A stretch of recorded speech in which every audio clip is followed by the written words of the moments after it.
Christ Jesus.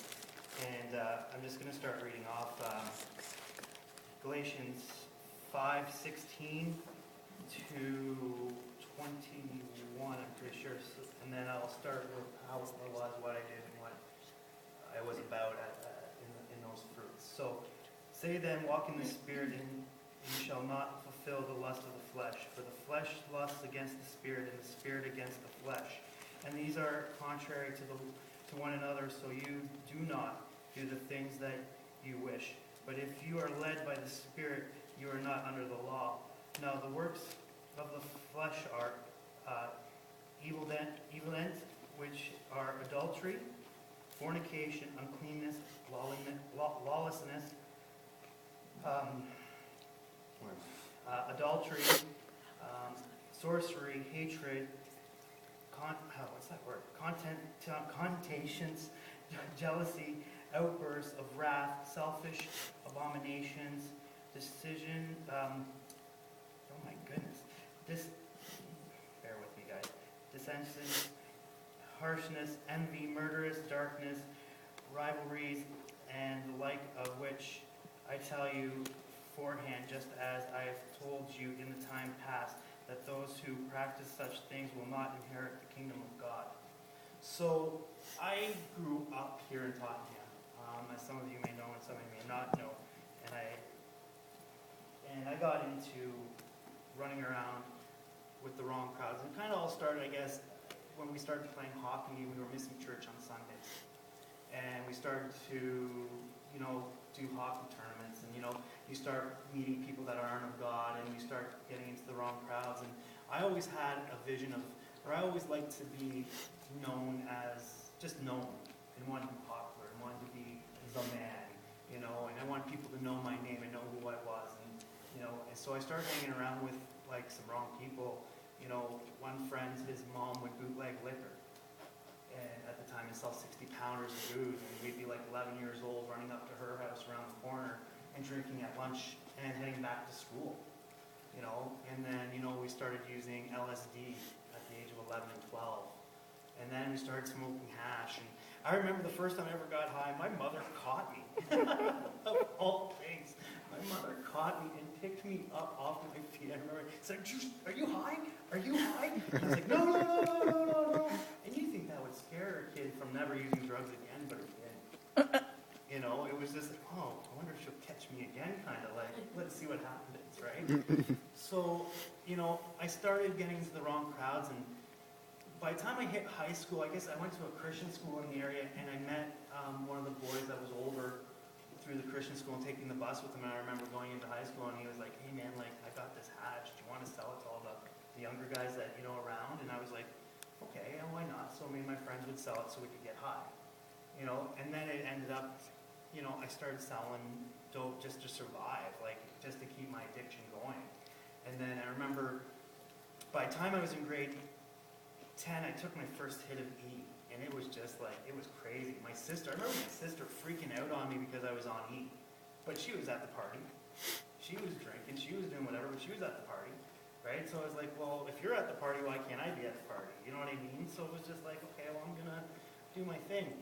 And then next thing you know, I started, I don't know how it worked out, but I got into about grade 11 and 12, and I was selling a lot of drugs through the school, and I was kicked out, kicked in, or back in, and kicked out, and just running around, running amok, really, what it was, running around the streets, being out on all hours of the night.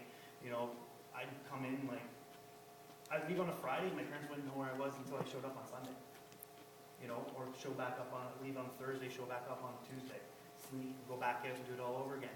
And then I met this guy, his name was Adam, and we kind of shared the same kind of vision when it came to drugs. And it was just it was almost like I found my partner in crime, and we started going to raves.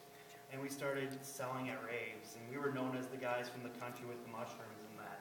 So they would trade us our mushrooms for hard drugs. And we would, we'd sit down and do an 8-ball of ketamine, which is a cat tranquilizer. And we'd pop 4 or 5 E's. And we'd do an 8-ball of meth all in one night and just go the weekend. And by the time I was 18, I got busted. So to keep myself out of jail, I said I'd go to rehab. And I ended up going to this place called Teen Challenge. And when I was at Teen Challenge, I ran amok. I got caught trying to make homemade alcohol. I got caught trying to it was bad. And then finally I just left, right? And you know how it says in the Bible, like when you clean out the room or the spirits, they'll come back 7 times full. Oh, did they ever? You know, and it was almost like I knew how to play the system too. Like I could play the system, you know, and I knew it. Like I remember one time, I think I was 13, and the judge said to my parents, "Your son's so street smart. He's like a 30-year-old. Like he knows how to play the system." And I remember at one time, so after all this, I started running amok again, and the drugs got heavier and heavier. Like we're driving down to Toronto, and we're picking up like Ziploc bags full of methamphetamines and ketamine, and like thousand upon thousand ecstasy pills. Like we're actually starting to bring it into the community. Like nobody had a clue about it. We were bringing it into the community, and eventually, like I guess I got away from it. I definitely got away from it because I remember a couple of my friends got really ticked at me and said, "Man, you need to stay off these heavy drugs." So I started to drink with them instead and smoke dope. And then I started to get scared of methamphetamines too, so I wouldn't take them. And I stopped doing the heavy stuff. And then eventually we started getting into coke a little bit later on. And I remember one night, it was New Year's Eve night, and me and my buddy, like it was a crazy year because like my grandmother was dying. She was on her deathbed. I had broken up with somebody that I thought I was going to marry. It was just nuts. And me and my buddy were sitting there doing coke and waiting for his New Year's Eve party to start. And I remember we were like forcing ourselves to eat, and we're throwing up bile out of our stomach, and we're still doing drugs. Like it was ridiculous. And then I remember later on that night, this guy came in, and he had a lot of coke, and he wouldn't let me touch my coke. And he just kept feeding me and feeding me and feeding me and feeding me. And I remember being in this guy's laundry room, and I wouldn't move from the laundry room. Like I didn't even, like the house was like 500 people in this house. I didn't even want to walk around the house. Like it's not messed up. I was like, I'm in my own little safe zone. If I go out there, it's trouble.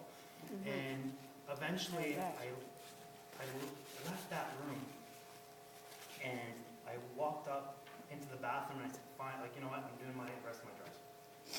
That's it." So like logical. I break out 3 lines out of 1.5 grams of coke, and me and 2 other guys do this line. And I remember walking upstairs, and just like Julie was saying, she saw the devil in this guy. And I remember looking at this guy, and he looks at me and goes, "You want to do another one of coke?" I was like, "No, man, I'm good." Like I don't know, like everything just like time stood still, and it was just me and him talking. It's almost like everybody stopped talking in the whole party. Like it was crazy. Like it was just like boom, silence. But I don't think there was, but it was. It was almost like God stopped time. And the guy goes, "Everybody will think you're a lot cooler if you do this line." And all I remember seeing is the devil. And I just stopped, and I said, "No." And I ran out of this house and started running up the road, and I'm throwing out my drugs out of my pocket. I'm throwing my beers all over the road. If the cops would have come, I would have been done. And I just remember going, "Jesus, help me. Help me, help me, help me. What have I done? What have I been doing?" Like it was like my own road to Damascus. Like Jesus had just come and like, "This is who I am. What are you doing? You're called to do great things in my name." And he's like, "You've been running amok. You've been taking people into the pit of hell when you should be pulling them out and bringing them to me." And I was just like, okay, you know, like, and I just remember crying out and crying out and crying out. And all night, like this whole night, my parents were away for the weekend. I remember sitting in bed just crying and crying and crying, saying, "Jesus, open up the door, help me, help me, help me." And, you know, the next week, I called up this program called Teen Challenge. I don't know, some of you are very aware of Teen Challenge and who they are and what they do. And because I had been there before, I called them up on my own accord. And I remember talking to the intake guy, and the intake guy happened to be the bunkmate across from me from the first time I was in there. And I'm going, this is meant to be. Like, God's really got something here. You know, like he's really doing something. So I remember like quitting all my drugs, and I remember for a week I made it seem like I had a flu, and I sat on the couch for a week and did the hot and sweat colds, because at the time too I was on Percocets, and I was popping like 6 or 7 Percocets a day, and like using coke and smoking weed, and and I remember doing the whole sweat cold thing, right? It was and then the next thing you know, I'm in Teen Challenge. So let me read the next part of this and talk about the fruits of the Spirit. All right? But the fruit of the Spirit is love, joy, peace, long-suffering, kindness, goodness, faithfulness, gentleness, self-control. Against such these in law. And those who are Christ have crucified the flesh with his passions and desires. And if we live in the Spirit, let us also walk in the Spirit. Let us not become constant provoking one another, envying one another. So, since I've become a Christian, the first year, or when I first left the program, I remember my parents were about to leave for a trip to Newfoundland. And they wouldn't leave me at home, so I was totally blessed to go see Newfoundland for, I think, was it 2 weeks, Mom? Yeah, we went for 2 weeks because they didn't want to leave me at home. So they just took me.